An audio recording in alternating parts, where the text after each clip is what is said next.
My dear students, जैसा कि आप लोग जानते हैं हम लोगों ने स्टार्ट कर दिया fundamental of chemistry. First lecture नहीं देखे हैं तो डिस्क्रिप्शन बॉक्स में लिंक दी जा रही है, जाकर फर्स्ट लेक्चर जरूर देख लें।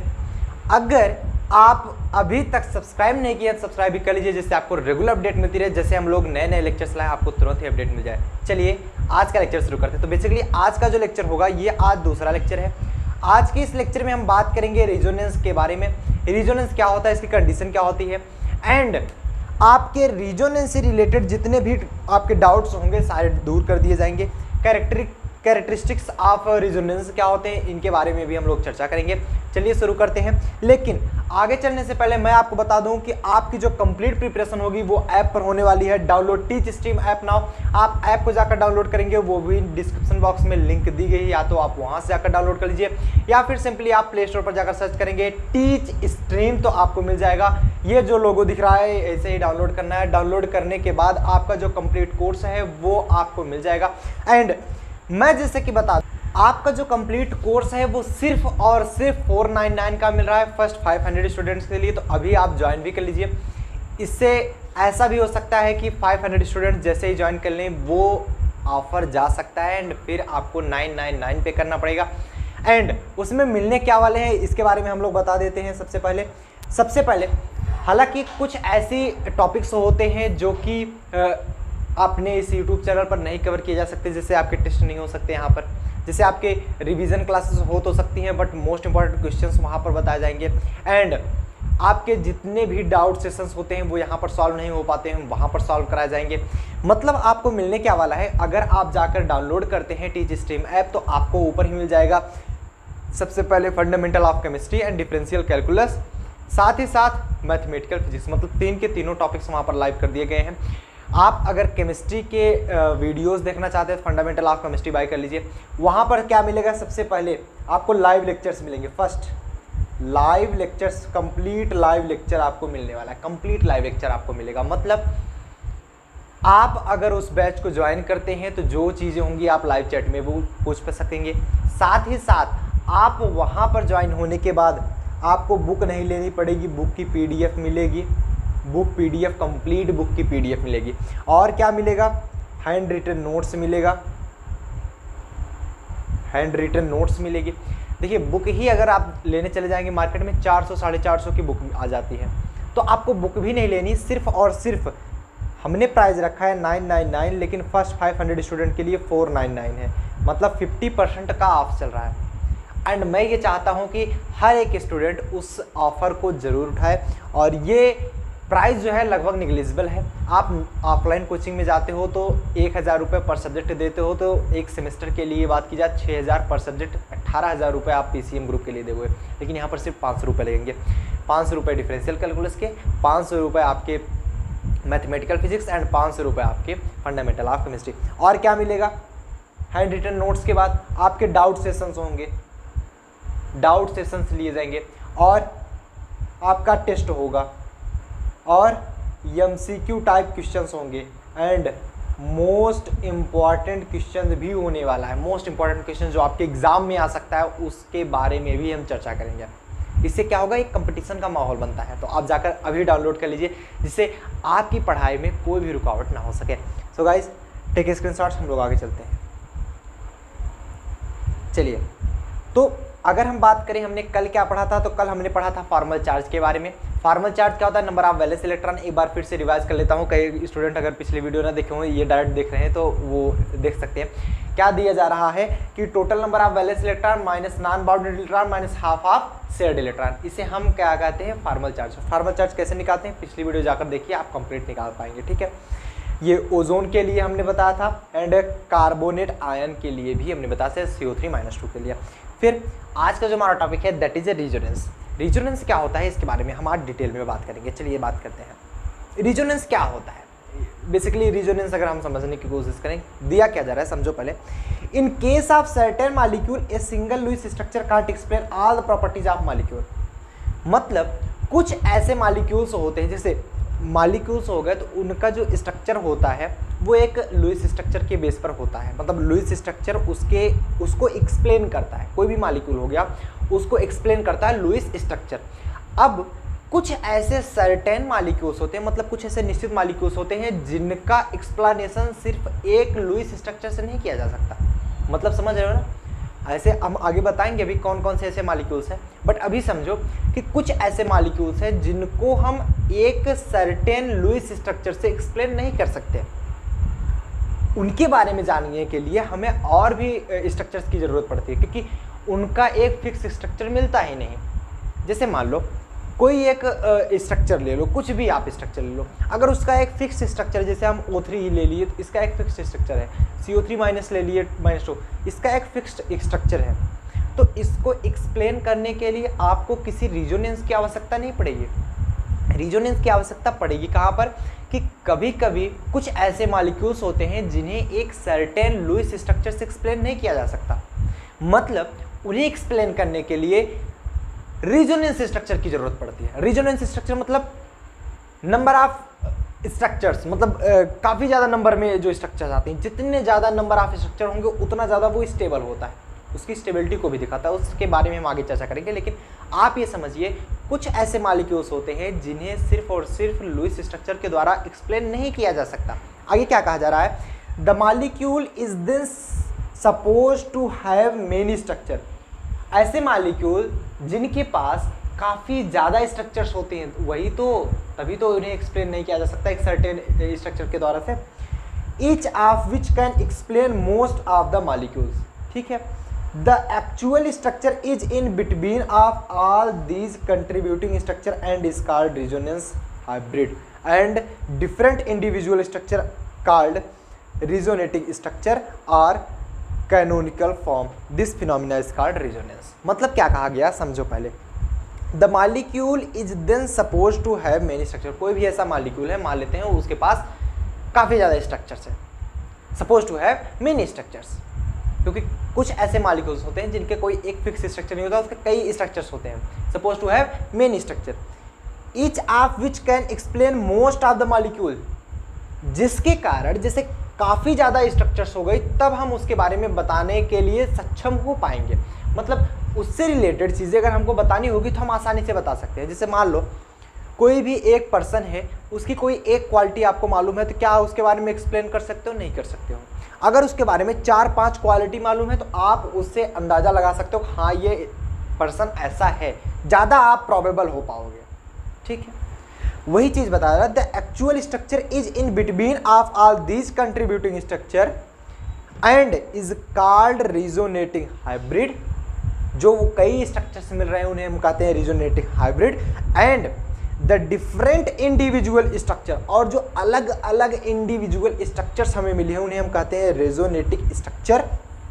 जो हमें मतलब एक फिक्स स्ट्रक्चर तो मिली नहीं, काफ़ी अलग अलग स्ट्रक्चर्स मिली हैं।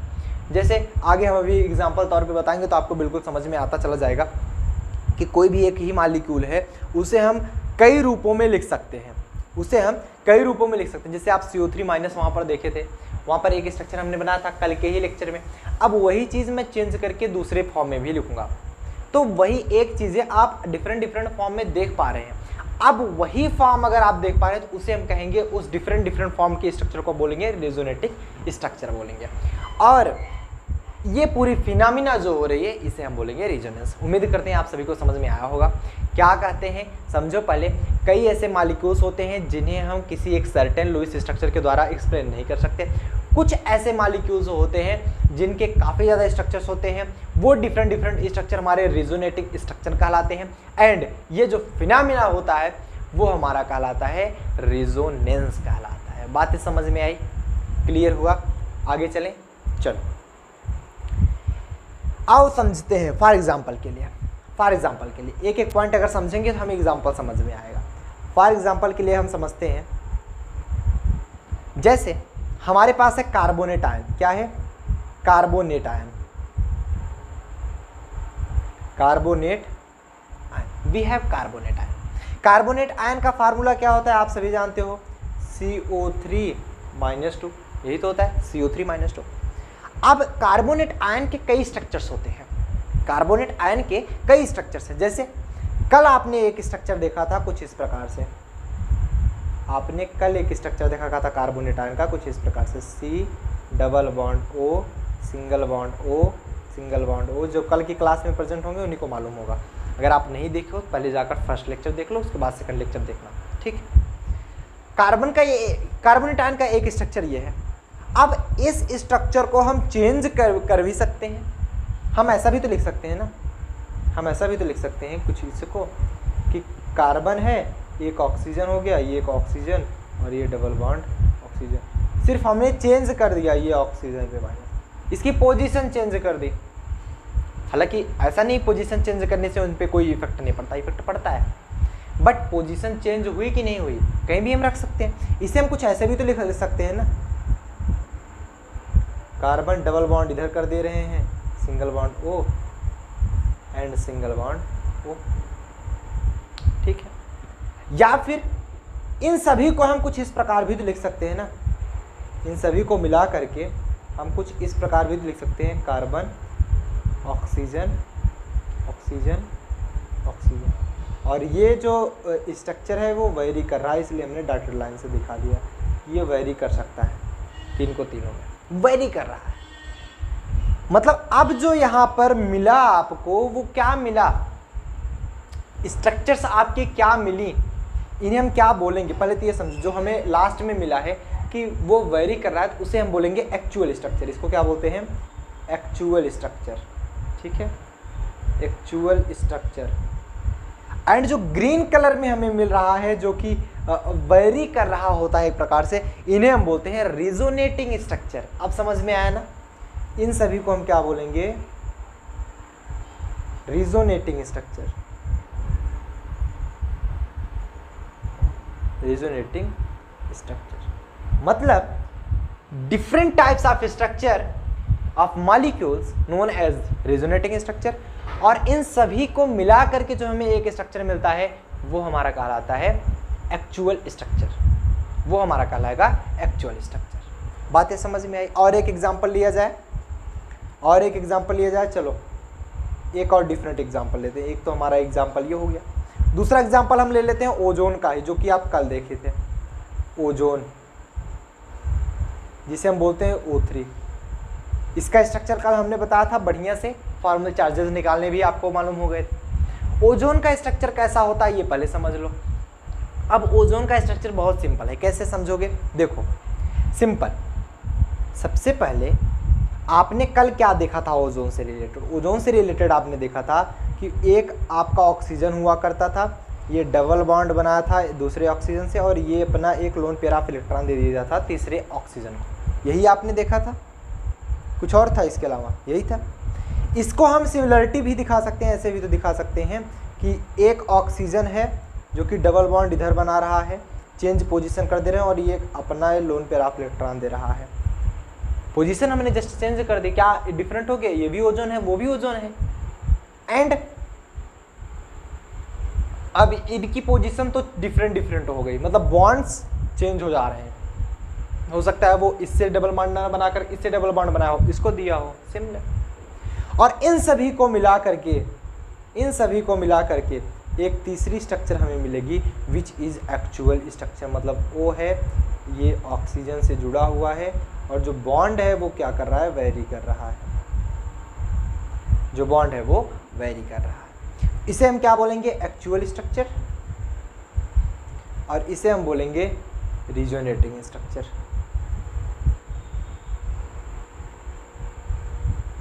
रिजोनेटिंग स्ट्रक्चर, बोलो हाँ या ना, बोलो हाँ या ना, बताओ। क्लियर है सबको, समझ में आया, क्लियर है 100%। अब एक पॉइंट आता है आपका बॉन्ड ऑर्डर। अगर हम इनका बॉन्ड ऑर्डर निकालना चाहें, जैसे कार्बोनेटायन का बॉन्ड ऑर्डर पूछ लिया तो कैसे निकालोगे, अगर स्ट्रक्चर तो आपको मालूम हो गई, अब बॉन्ड ऑर्डर कैसे निकालोगे। बॉन्ड ऑर्डर निकालने के लिए भी मैं एक फार्मूला बता दे रहा हूँ फटाफट से, ठीक है। बॉन्ड ऑर्डर निकालने के लिए फार्मूला होता है total number of bonds divide by number of resonating structure. मतलब अगर फर्स्ट के लिए हम बॉन्ड ऑर्डर निकालेंगे, बॉन्ड ऑर्डर फर्स्ट के लिए अगर हम निकालें तो क्या लिखेंगे, total number of bonds divide by resonating structure.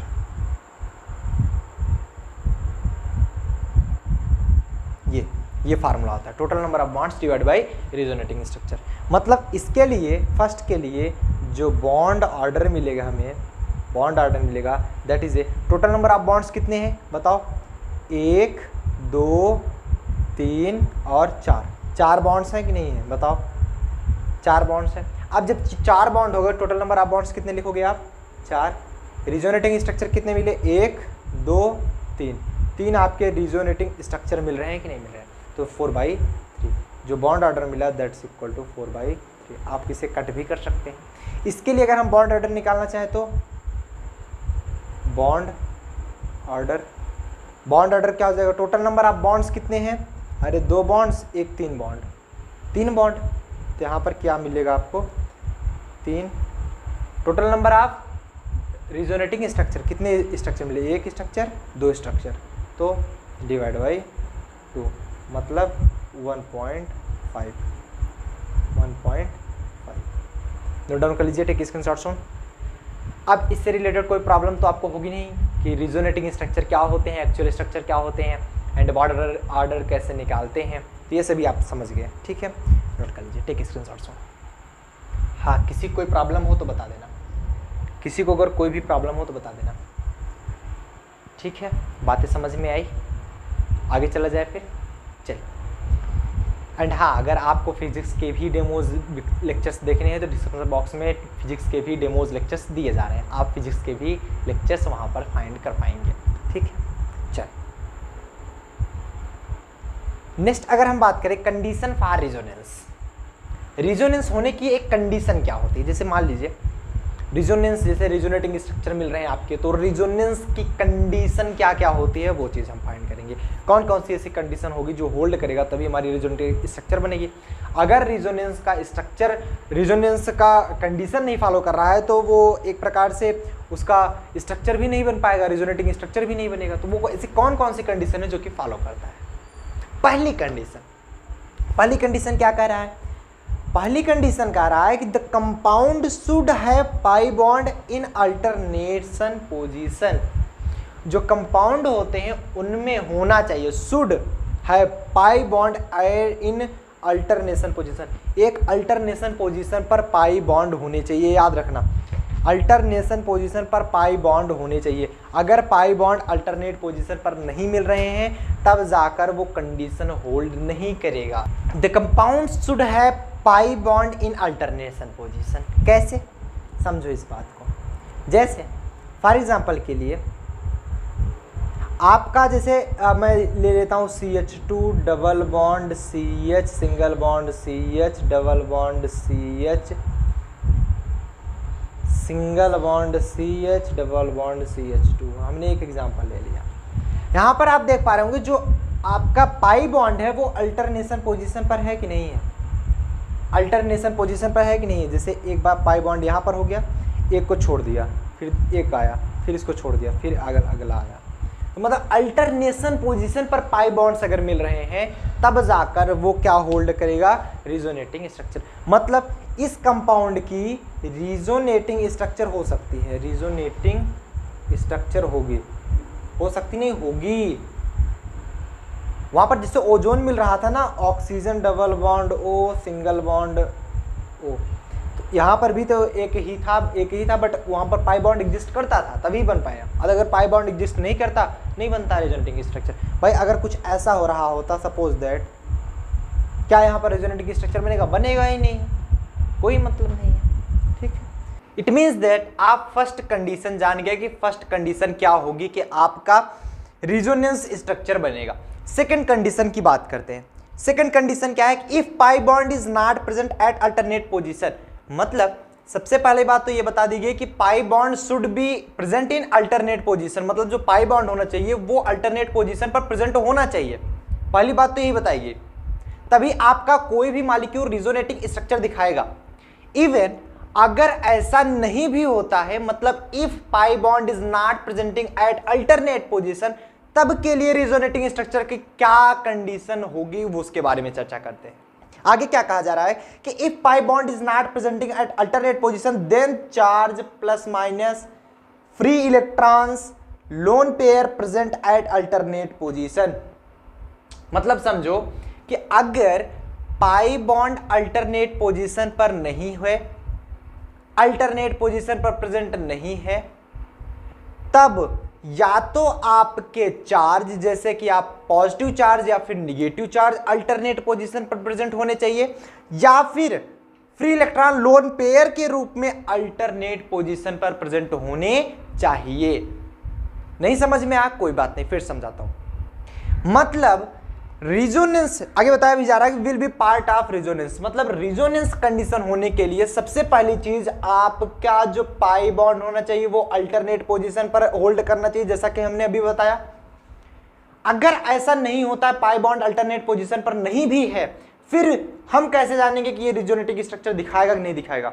अगर कोई मॉलिक्यूल उस पर जो चार्ज आ रहा है वो अल्टरनेट पोजीशन पर आ रहा है, जैसे पहले पे प्लस आ रहा है, दूसरा छोड़ के तीसरे पे आ रहा है, जो चार्ज है वो अल्टरनेट पोजीशन पर है, या फिर आपके loan pair of electron alternate position पे आ जाए, तब जाकर वो रिजोनेटिंग स्ट्रक्चर दिखाएगा। हम बता सकते हैं कि ये मॉलिक्यूल आपका रिजोनेटिंग स्ट्रक्चर शो करेगा।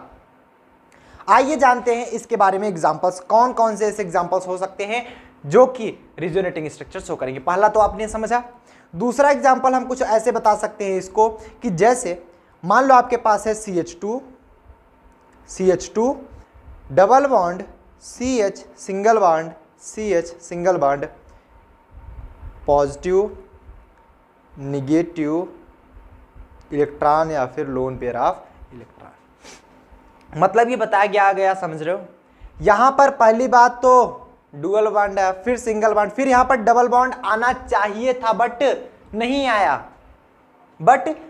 आया, तो भी हमने यहां पर शॉर्ट फॉर्म में लिख दिया कि जो डेल्टा पॉजिटिव मतलब पार्शियल पॉजिटिव चार्ज या फिर पार्शियल निगेटिव चार्ज, आर यहां पर लिखा जा रहा है ना free electrons or lone pair of electron, इसमें से अल्टरनेट पोजीशन पर होने चाहिए, या तो पॉजिटिव चार्ज या तो निगेटिव चार्ज या तो इलेक्ट्रॉन या तो लोन पेयर ऑफ इलेक्ट्रॉन अगर अल्टरनेट पोजीशन पर होल्ड कर रहे होते हैं तो वो हमारा किसके अंतर्गत आता है? रिजोनेटिंग स्ट्रक्चर के अंतर्गत आता है। मतलब उस मॉलिक्यूल का रिजोनेटिंग स्ट्रक्चर बन सकता है, एग्जिस्ट करेगा।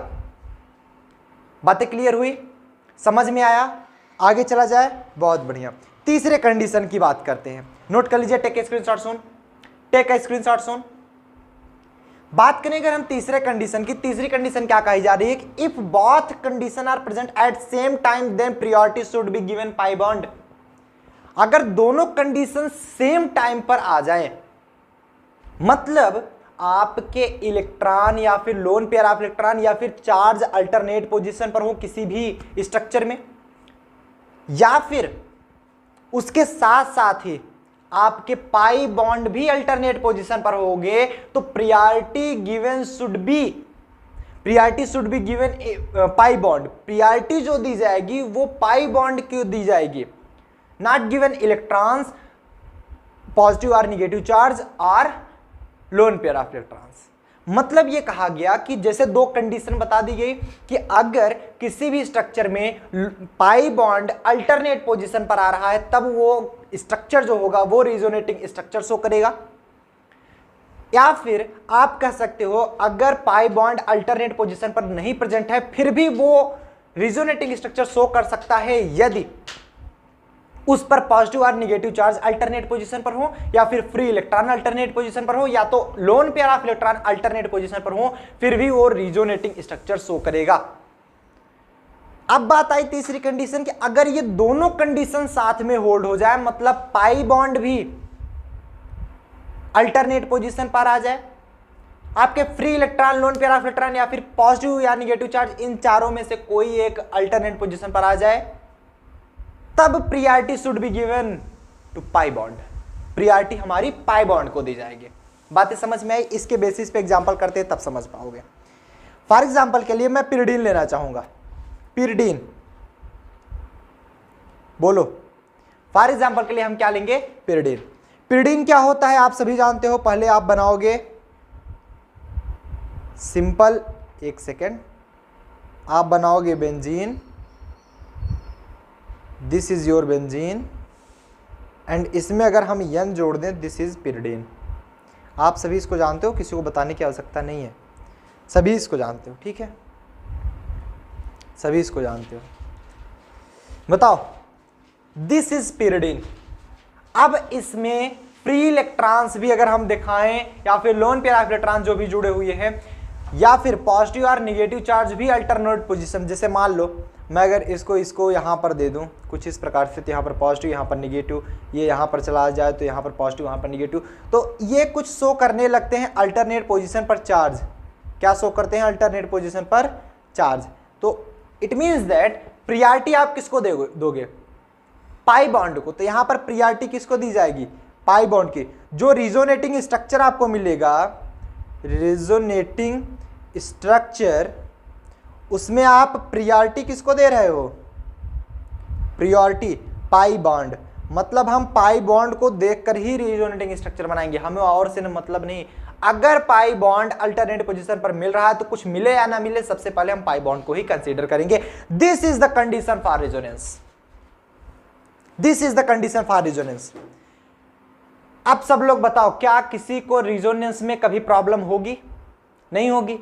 कंडीशन भी समझ में आ गई, रेजोनेटिंग स्ट्रक्चर किसे कहते हैं, रेजोनेंस किसे कहते हैं, सारी चीजें आपको मालूम हो गई।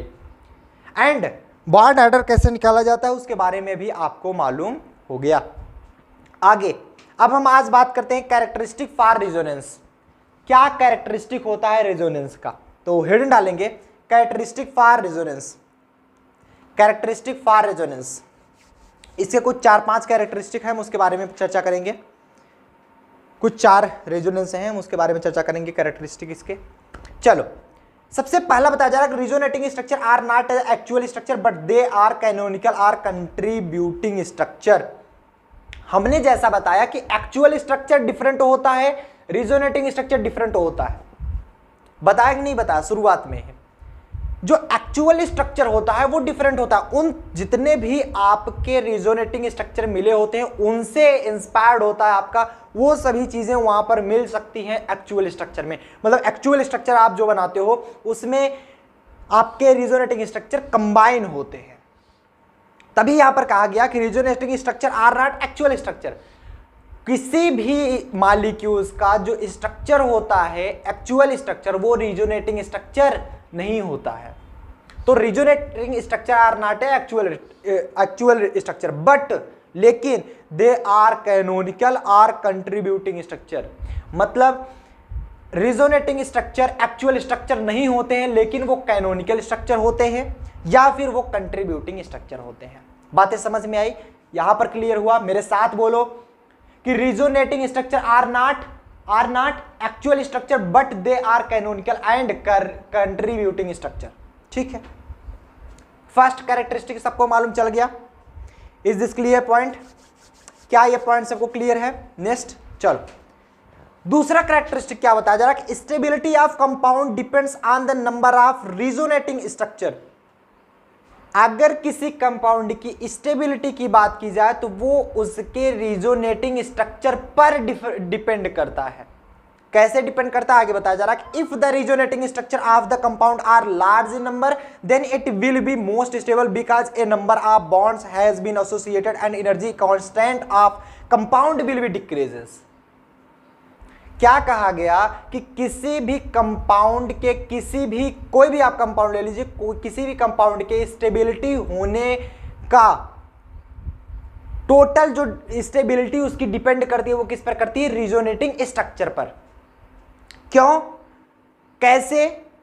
आइए बताते हैं कि अगर किसी भी कंपाउंड के जितने ज्यादा रेजोनेटिंग स्ट्रक्चर मिलेगी वो उतना ज्यादा स्टेबल होगा। जैसे 2 हम कंपाउंड लेते हैं, let we have 2 compounds. First compound के पास आपकी रेजोनेटिंग स्ट्रक्चर 2 है एंड अदर जो कि हम दूसरा कंपाउंड ले हैं they have 3 resonating structure.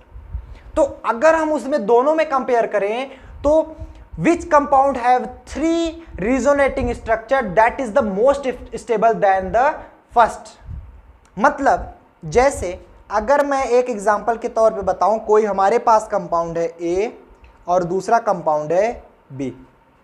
A के पास जो रेजोनेटिंग स्ट्रक्चर है वो है आपका 2 एंड B के पास रेजोनेटिंग स्ट्रक्चर है दैट इज ए 3 मान लेते हैं। तो यहां पर हम बोल सकते हैं B is more stable than the A due to more resonating structure, क्योंकि आपका बताया जा रहा है कि which compound have more resonating structure that is the more stable than the other. बातें क्लियर हुई, समझ में आया? पहला पॉइंट क्या बोला गया? पहला पॉइंट सब लोग बताओ, resonating structure are not actual structure but they are canonical are contributing structure. पहला पॉइंट सबको याद होना चाहिए क्लास में। ऐसा नहीं कि यहां पर पढ़ा दिया गया आप सुन लो बाद में याद कर लोगे, नहीं, बाद में कोई भी चीज याद नहीं की जाती, क्लास में हर चीज याद होनी चाहिए कि जो आपका रिजोनेटिंग स्ट्रक्चर है are not actual structure but they are canonical and contributing structure. दूसरा point, any compound, the stability of any compound depends upon the resonating structure because which compound have more resonating structure that is the more stable।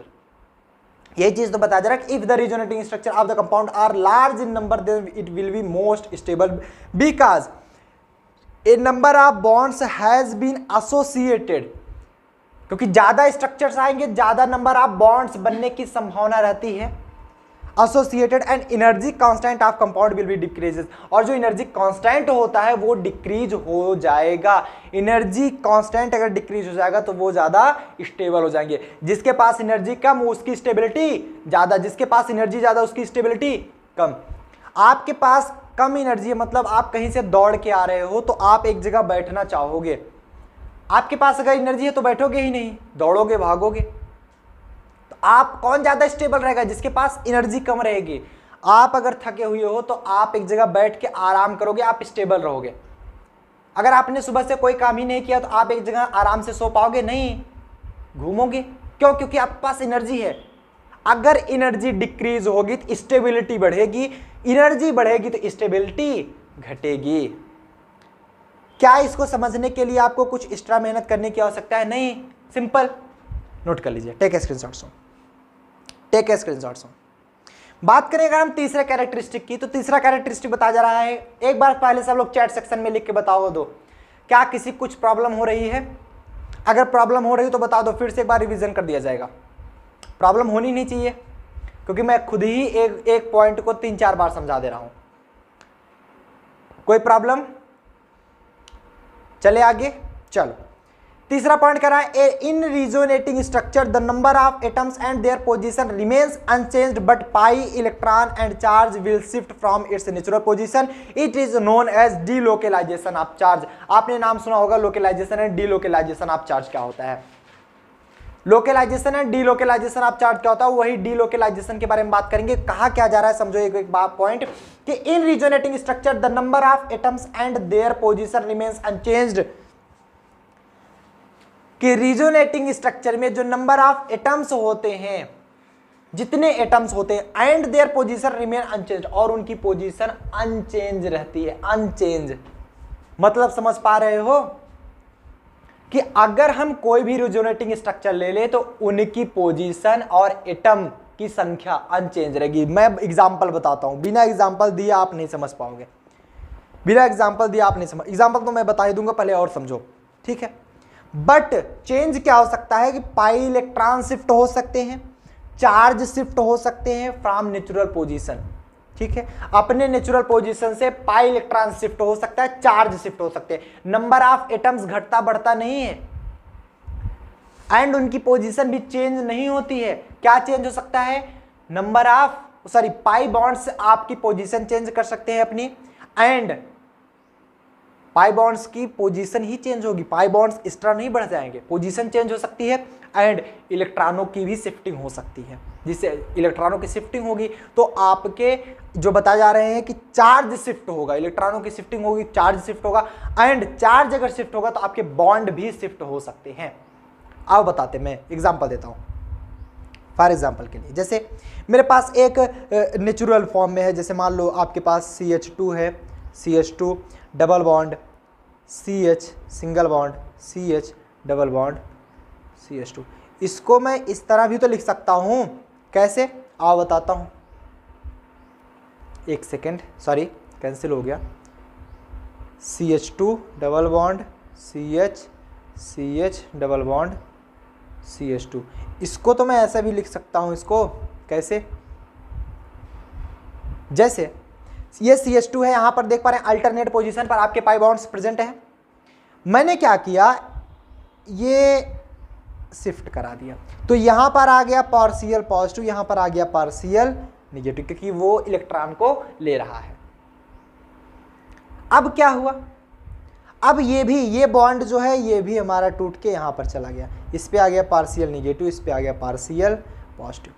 अब ये partial positive है इसके पास partial negative है, इसके पास partial positive, इसके पास partial negative है।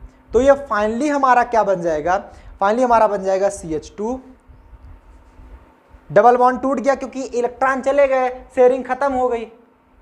अरे भाई समझो, जैसे मैं, मेरा दोस्त, मैंने 10 रुपए के, या फिर मैं 1 इलेक्ट्रॉन शेयर कर रहा हूं, वो भी 1 इलेक्ट्रॉन शेयर कर रहा है, माना, या मैं 10 रुपए शेयर कर रहा हूं, वो भी 10 रुपए, 20 रुपए है। अगर वो 10 रुपए खींच के ले गया तो बॉन्डिंग बनेगी, नहीं बनेगी ना। जैसे मान लो 20 रुपए बीच में रखा गया, मैंने 10 रुपए दिया, उसने भी 10 रुपए लगाया, उसको 20 रुपए की आवश्यकता पड़ी तो वो 20 रुपए ले गया, बॉन्डिंग वहां पर खत्म, दोस्ती की नहीं, वो शेयरिंग की बॉन्डिंग खत्म। अब वो बॉन्डिंग खत्म तो बॉन्डिंग आएगी, चेंज किस में होगी, वो 10 रुपए ले गया है तो मैं धनी हूं, वो रेडी है, वो 10 रुपए मुझे देगा इन फ्यूचर, वो मुझे 10 रुपए देगा इन फ्यूचर, तो मुझ पर पॉजिटिव 10 चार्ज आ गया, उस पर निगेटिव 10 चार्ज। वैसे 1 इलेक्ट्रॉन वो खींच करके ले गया तो उसके पास -1, मेरे पास +1। क्लियर हुआ? चल, तो ये तो टूट गया। अब ये CH आया, इस पर पार्शियल निगेटिव है, एंड सिंगल बॉन्ड ये CH2 आया, इस पे partial negative charge. So sorry, एक पॉइंट और छूट गया, ये CH और बचा, CH इस पे पार्शियल पॉजिटिव चार्ज, एंड ये हमारा डबल बॉन्ड फिर से टूट गया, वही सेम चीज़ अप्लाई होगा, CH2 इस पे पार्शियल निगेटिव। जब किसी भी 2 पॉइंट्स पर, ये पार्शियल पॉजिटिव इस पर था तो इस पर लगा दिया, किसी भी 2 पॉइंट्स पर पार्शियल पॉजिटिव पार्शियल निगेटिव आ जाए तो उनके बीच अगर हम बॉन्ड बना दें, ये देखो फिर से शेयरिंग करा दें, तो ये पार्शियल निगेटिव भी हट जाएगा, ये पार्शियल पॉजिटिव भी हट जाएगा। तो इसे हम कुछ इस प्रकार से लिख सकते हैं। तो आपने देखा पाई बॉन्डिंग की भी चेंजिंग हो सकती है, इलेक्ट्रॉन का आदान प्रदान मतलब शिफ्टिंग हो सकती है, पोजीशन की शिफ्टिंग हो सकती है, जिसके कारण आपकी चार्ज की शिफ्टिंग होगी, एंड और क्या चेंज हो सकता है, और आपका पाई इलेक्ट्रॉन्स, पाई बॉन्ड्स आपके शिफ्ट हो सकते हैं, ये बताया गया। फिर से मैं एक बार रिवीजन कराना चाहूंगा, resonating structure are not actual structure but they are canonical and contributing structure. Number second कि the stability of any compound depends upon the resonating structure. आप ये जानते हो कि if any structure have if any compound have more resonating structure then that is a more stable compound। तीसरा point आपने ये पढ़ा, और ऐसा क्यों होता है, क्योंकि आपकी जो एनर्जी होती है वो डिक्रीज होती जाती है, स्टेबिलिटी आपकी बढ़ती जाती है। तीसरा पॉइंट जो रिजोनेटिंग स्ट्रक्चर होता है कि the number of atoms and ये बता जा रहा है in resonating structure the number of atoms and their position. किसी भी एटम की जो संख्या है और उसकी पोजीशन है वो चेंज नहीं होती, रिमेन अनचेंज, बट चेंज क्या होता है, पाई इलेक्ट्रॉन्स या फिर पाई बॉन्ड्स बोल सकते हो, एंड चार्ज चेंज होता है। ये 3 पॉइंट आपने सीखा, नोट डाउन कर लीजिए, टेक ए स्क्रीनशॉट। क्लियर है सबको? क्लियर है सबको? बताओ कैसा आर नो, आगे बढ़ा जाए? बहुत बढ़िया। नेक्स्ट अगर हम बात करें बेंजीन स्ट्रक्चर की, किसके बारे में बात करें, बेंजीन स्ट्रक्चर की। जब हमें बेंजीन के बारे में नहीं मालूम था, when we are not know any structure of benzene की, कोई भी किसी को भी नहीं मालूम था, तो एक वैज्ञानिक आए थे जिनका नाम था डिवार्ट्स नामक वैज्ञानिक ने बेंजीन का एक स्ट्रक्चर दिया, एंड वो स्ट्रक्चर ऐसा था कि वो बाद में फेल हो गया, तभी उनका स्ट्रक्चर हम नहीं पढ़ते हैं। हम किसका स्ट्रक्चर पढ़ते हैं, केकुलिन का, और केकुलिन का स्ट्रक्चर सही था। तो डिवार्ट्स ने जो स्ट्रक्चर दिया था उसका नाम हमने डिवार्ट्स स्ट्रक्चर रखा, तो वही बेंजीन स्ट्रक्चर बात करेंगे, रिजोनेंस से ही आया था यह। बेंजीन स्ट्रक्चर कुछ इस प्रकार से है, आप समझिएगा। जैसे मैं शो करूं अगर इसको, पहले आए थे हमारे डिवार्ट्स, हम पढ़ेंगे पहले डिवार्ट्स स्ट्रक्चर के बारे में। हालांकि अब ये पढ़ा नहीं जाता, बट आपको मालूम होना चाहिए डिवार्ड्स ने क्या एग्जैक्टली में खोजा था। डिवार्ड्स ने खोजा था कुछ ऐसा, समझो, डिवार्ड्स ने कुछ इस प्रकार से खोजा था बेंजीन का स्ट्रक्चर। गड़बड़ बन गया, फिर से मैं बनाने की कोशिश करता हूँ। वैसे भी हमारी स्ट्रक्चर बहुत अच्छी बनती है। इसको कुछ इस प्रकार से, इसमें 2 पाई बॉन्ड्स दिए थे, 2 पाई बॉन्ड्स दिए थे इन्होंने। एक हमारा दूसरा स्ट्रक्चर कुछ इस प्रकार से था और इसका ही रिजोनेटिंग स्ट्रक्चर हमारा तीसरा मिला था जो कि कुछ इस प्रकार से था। क्या ये बेंजीन का स्ट्रक्चर सही है? नहीं सही है, आप अभी देख के बता सकते हो, लेकिन उस समय कौन बताता? उस समय जो खोजा गया था वही मान लिया गया कि हाँ ये सही है। बट बाद में केकुलिन ने खोज करके दिखा दिया कि नहीं आप गलत हो। केकुलिन ने बाद में क्या खोजा? केकुलिन ने, ये स्ट्रक्चर मालूम होना चाहिए, ये रेजोनेंस चल रहा था इसलिए हमने सोचा बेंजीन आपको बता दूं। केकुलिन ने आपका खोजा, केकुलिन स्ट्रक्चर में अगर हम पढ़ेंगे, इन्होंने स्ट्रक्चर सही खोजा था जो आज तक आप लोग पढ़ते आ रहे हो, जो आज तक आप लोग पढ़ते आ रहे हो। क्या था आपका? ये कुछ इस प्रकार से। सो सॉरी यार, स्ट्रक्चर ही हमसे नहीं बन पाता। एक तो व्हाइट बोर्ड पे अच्छा भी बनता है, इस पे अच्छा बनता भी नहीं। आप कहोगे सर ये कौन स्ट्रक्चर पढ़ता है, ये तो गलत है। अरे बाबू सही कर रहे हैं, टेंशन कहाँ लेते हो, जस्ट अ सेकेंड तो दो मुझे। ये अब सही है, अब सही है, ये तो वैसे ही बन गया भाई, वाले वाले के जैसा। अरे समझ लिया करो, मेरी आर्ट बहुत मजबूत थी पहले, अब ख़राब हो गई धीरे धीरे। तुम लोगों को फिजिक्स केमिस्ट्री मैथ पढ़ाते पढ़ाते, इसके पहले मैं आर्टिस्ट हुआ करता था। ये केकुलिन ने दिया था, जो स्ट्रक्चर हमें मिली थी ये केकुलिन ने दिया था। हाँ ये तो सही है हमारा स्ट्रक्चर, ठीक है, याद रखना पहले मैं आर्टिस्ट था। अब क्या हुआ कि जो एक्चुअल स्ट्रक्चर खोजी गई, इन सभी को मिला करके वो हमारी कुछ इस प्रकार से मिली एक एक्चुअल स्ट्रक्चर।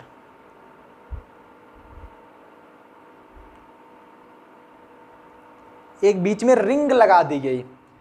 अब ये रिंग क्या होता है? रिंग है कि आपका जो रिजोनेटिंग स्ट्रक्चर है पाई बॉन्ड्स का, वो वेरिएशन शो करता है कि पाई बॉन्ड्स कहीं भी स्विच कर सकते हैं, वो वेरिएशन शो करता है। तो ये रहा हमारा बेंजीन स्ट्रक्चर। ये तो नोट डाउन कर लीजिए, बेंजीन स्ट्रक्चर कुछ इस प्रकार से रहा, जो कि हम केकुलिन के बारे में ही पढ़ते हैं। आगे हम इसका थोड़ा सा यूज भी करेंगे केकुलिन का, ठीक है, थोड़ा सा हम यूज भी करेंगे केकुलिन का। नोट कर लिए, ऑल पॉइंट्स क्लियर हुए सबको? चलिए टेक स्क्रीनशॉट सुन, टेक स्क्रीनशॉट सुन। नेक्स्ट अगर हम बात करें रिजोनेंस एनर्जी क्या होती है, व्हाट इज रिजोनेंस एनर्जी। अगर हम जैसे हमने पढ़ा रिजोनेटिंग स्ट्रक्चर के बारे में, रिजोनेंस के बारे में एंड केकुलिन स्ट्रक्चर हमने पढ़ा, वैसे पूछा जाए कि रिजोनेंस एनर्जी क्या होती है, व्हाट इज रिजोनेंस एनर्जी, तो आप बताओगे the energy difference between real and resonating structure of Kekule known as resonance energy.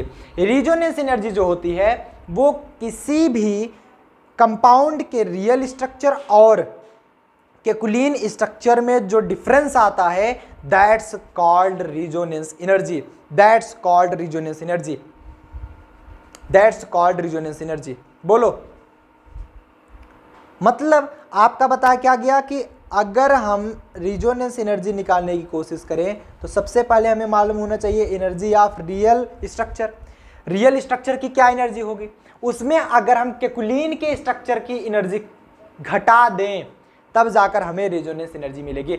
मान लेते हैं कोई कंपाउंड जिसे हमारे पास बेंजीन दिया गया, माना ऐसा कि रियल स्ट्रक्चर की जो एनर्जी है दैट्स 5 केल्विन, ऐसा हमने मान लिया, सॉरी केल्विन मान ठीक नहीं, 5 जूल मान लिया। एंड केकुलिन जो का जो स्ट्रक्चर है उसकी एनर्जी हमारी 4 जूल दी गई है, तो फाइनल जो आपका रिजोनेंस एनर्जी मिलेगी वो क्या मिलेगी आपकी 1 जूल। तो आप बताओगे जो रिजोनेंस एनर्जी होती है that is the difference between energy of real structure and energy of resonating structure. Simple. Resonating structure कौन दिया था? केकुलिन ने।